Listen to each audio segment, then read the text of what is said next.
Peredaran obat-obatan golongan G atau Gevargic marak di Jakarta. Berbagai jenis obat keras itu diperjualbelikan tanpa izin pemerintah di sejumlah lokasi dengan berbagai modus. Para pelaku kerap berkamuflase sebagai penjual kosmetik, pedagang plastik hingga pemilik konter telepon seluler. Dugaan perdagangan obat keras ilegal ini belakangan viral di media sosial. Peredaran obat golongan G tersebut terjadi di wilayah Ciracas, Jakarta Timur. Para pelaku memperdagangkan obat-obatan terlarang seperti tramadol dan heximer tanpa mengantongi izin Kementerian Kesehatan.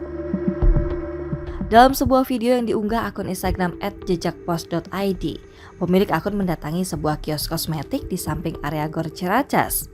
Pemilik akun juga menanyakan izin penjualan obat keras kepada penjaga kios. Namun penjaga kios tidak memberi penjelasan ataupun menunjukkan dokumen perizinan. Pemilik akun Instagram mengungkapkan transaksi di toko itu berlangsung secara terang-terangan. Menurut akun tersebut, peredaran obat golongan G secara ilegal juga diduga terjadi di wilayah Munjul, Jakarta Timur, serta di sepanjang Jalan Raya Jakarta Bogor. Pemilik akun menduga obat keras dapat diperjualbelikan secara bebas karena para pelaku memperoleh perlindungan dari oknum aparat termasuk dugaan keterlibatan oknum TNI. Obat keras semestinya hanya dapat diperoleh dan digunakan atas dasar rekomendasi atau resep tertulis dari dokter atau praktisi medis yang memiliki lisensi. Penggunaan obat keras dikendalikan dengan ketat karena sifatnya yang berpotensi menyebabkan efek samping serius, interaksi obat yang kompleks, risiko ketergantungan, serta risiko kerusakan terhadap tubuh jika dosisnya tidak tepat. Ciri-ciri obat keras adalah bertanda lingkaran bulat merah dengan garis tepi berwarna hitam dengan huruf K di tengah yang menyentuh garis tepi. Obat keras hanya boleh dijual di apotek dan harus dengan resep dokter saat membelinya. Contoh obat keras diantaranya obat yang mengandung asam mefenamat, loratadin, clobazam, pseudoephedrine, dan alprazolam. Kepala Penerangan Komando Daerah Militer Jaya Kolonel Infantri Arif Wicaksono belum memberikan klarifikasi ihwal dugaan keterlibatan anggotanya. Ia meminta waktu untuk memastikan informasi tersebut. Praktik penjualan obat keras ilegal juga terungkap di wilayah Jakarta Selatan. Polisi menangkap seorang pelaku berinisial J, 30 tahun yang berjualan obat keras di sebuah kios yang dikamuflase menjadi toko plastik. Kepala Unit 4 Subdirektorat 3 Direktorat Reserse Narkoba Polda Metro Jaya AKP Rumangga pada Senin 19 Januari 2026 menjelaskan pengungkapan kasus tersebut bermula dari laporan masyarakat tentang aktivitas peredaran obat terlarang.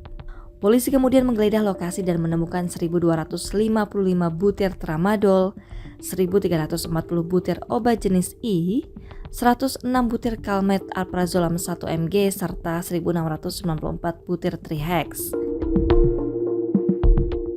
Kriminolog Universitas Indonesia Adrianus Meliala menilai peredaran obat golongan G secara ilegal terus berlangsung karena tingginya angka permintaan pasar. Menurut dia, obat keras kerap menjadi substitusi ketika narkotik jenis lain sulit diperoleh. Yang menjelaskan, obat keras juga sering digunakan oleh pecandu pemula. Konsumsi biasanya dimulai dari obat keras sebelum meningkatkan narkotik golongan 1 dan 2. Dua faktor tersebut membuat obat-obatan terlarang itu tetap laku di pasaran. Adrianus menilai, lemahnya pengawasan aparat dan institusi pemerintah turut melanggengkan praktik ilegal tersebut. Padahal, banyak lembaga memiliki kewenangan untuk mengawasi peredaran obat. Kepala Kepolisian Sektor Ciracas Komisaris Rohmat memastikan kepolisian akan mengusut tuntas dugaan perdagangan obat keras ilegal di wilayahnya. Menurut dia, Kepolisian Resor Jakarta Timur kini yang menangani perkara tersebut. Rohmat mengklaim kepolisian tidak menghadapi kesulitan berarti dalam memberantas peredaran obat keras tanpa izin. Polisi rutin menggelar operasi untuk membongkar kedok para pengedar. Kepala Bidang Hubungan Masyarakat Polda Metro Jaya, Komisaris Besar Budi Hermanto menambahkan, pelaku penjualan obat keras ilegal sering menggunakan modus kamuflase dan sistem distribusi terputus. Menurut dia, kondisi tersebut kerap menghambat upaya polisi menelusuri jaringan di tingkat atas. Meski demikian, Budi menegaskan Kepolisian Daerah Metro Jakarta berkomitmen memberantas praktik perdagangan obat keras ilegal. Polisi akan terus melakukan penegakan hukum terhadap peredaran obat-obatan terlarang, termasuk melalui pengungkapan kasus-kasus yang terjadi belakangan ini.